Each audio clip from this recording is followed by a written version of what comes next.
पण दिली। म्हणजेच महाकुंभ 2025 मध्ये इंदोर येथील मोनी भोसले नावाची एक तरुणी रुद्राक्षाच्या माळा विकण्यासाठी प्रयागराज येथे आली होती। पण माळा विकण्याचा उद्देश जरी होता तरी तिच्या अनपेक्षिततेपेक्षा जास्त तिच्यासोबत घडलं।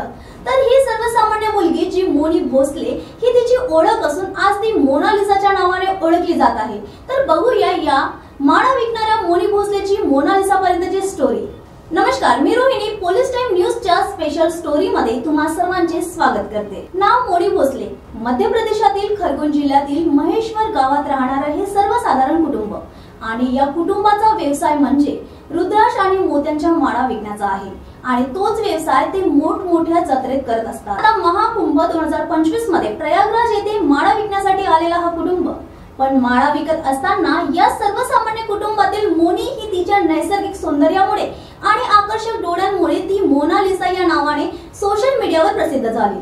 तिच्या व्हिडिओज आणि फोटोजनी इंटरनेटवर खूप लोकप्रियता मिळवली।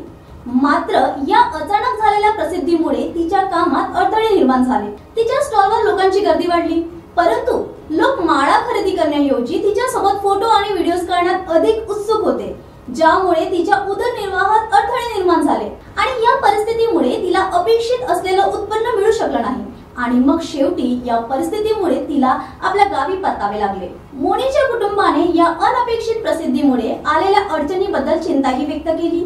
तिच्या वडिलांनी सांगितले की लोकांच्या सतत लक्षामुळे आणि तिच्या तब्येतीच्या कारणास्तव तिला परत जावे लागले। फिल्मी ऑफर्स बद्दल विचारले तेव्हा तिने सांगितले की जर माझ्या आई वडिलांनी परवानगी दिली तर अशी संधी ती स्वीकारू शकते। पण या घटनेतून आपण शिकू शकतो की अनपेक्षित प्रसिद्धी ही कधी पण व्यक्तीच्या दैनंदिन जीवनात उपजीविकेचे अडथळे निर्माण करू शकते। सोशल मीडियावर प्रसिद्धीमुळे येणाऱ्या आव्हानांना समोर जाण्यासाठी मानसिक तयारी, कुटुंबांचा आधार महत्त्वाचा असतो। तसेच आपल्या कामावर लक्ष केंद्रित ठेवणे हे अनपेक्षित परिस्थितींना सामोरे जाण्याची क्षमता विकसित करण्याचं आवश्यक असते। परंतु मोनालिसा हिच्याकडून आपण हे शिकू शकतो की परिस्थिती ही कधी पण कुठे पण बदलू शकते। ही होती सर्वसामान्य मोनीची मोनालिसा बनण्यापर्यंतची कहाणी। असेच अन्य अपडेट्स आम्ही तुमच्यापर्यंत आणत राहू, तोवर बघत राहा पोलीस टाइम न्यूज।